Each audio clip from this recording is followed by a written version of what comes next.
The gas station loomed in the moonlit darkness, its presence sending a shiver down my spine. The once welcoming glow of the midnight fuel sign now seemed to pulse with a malevolent energy. I reluctantly pulled up to the solitary pump, the air thick with an otherworldly tension. Yet, stepping out into the night, I couldn't shake the feeling that unseen eyes were watching my every move. The wind carried whispers that seemed to echo through the desolate landscape. The gas pump creaked to life as I grabbed the nozzle, but the silence that followed was deafening. But I cast a wary glance around the station, the shadows morphing into grotesque shapes that slithered along the cracked asphalt. The abandoned cars now appeared as if frozen in the midst of a desperate escape, their windows reflecting the spectral glow of the station's lights. A guttural growl emanated from the darkness, and I hesitated, my eyes drawn to the dimly lit convenience store. The old man from before was nowhere in sight, and a foreboding chill settled over me.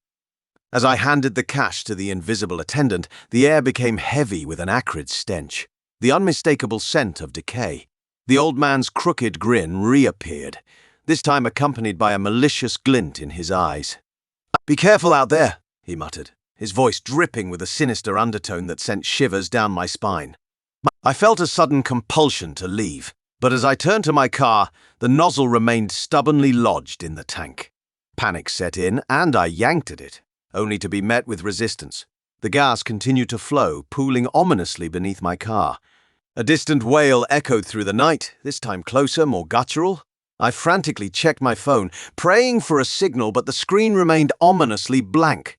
The shadows around the gas station seemed to writhe with a life of their own, closing in like hungry vultures.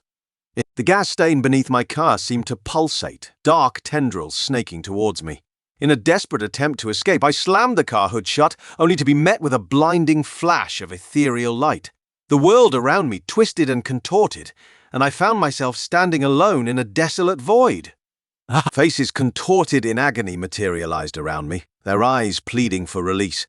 Whispers filled the void, a cacophony of tortured souls yearning for salvation. The gas station, now a distant memory, was replaced by a haunting dreamscape, a purgatory for those ensnared by its malevolent grasp. I woke with a start, back at the gas station, the nozzle now released from my car. The old man grinned from the shadows, his form shifting into something otherworldly. The howls grew louder, a symphony of despair echoing through the night. In a moment of terror-fueled clarity, I understood. I was trapped, forever destined to relive the nightmare at midnight fuel. The gas station, a gateway to a realm of torment, held me captive in its spectral clutches, and as the wails of the damned reverberated, I braced myself for an eternity of unimaginable horror.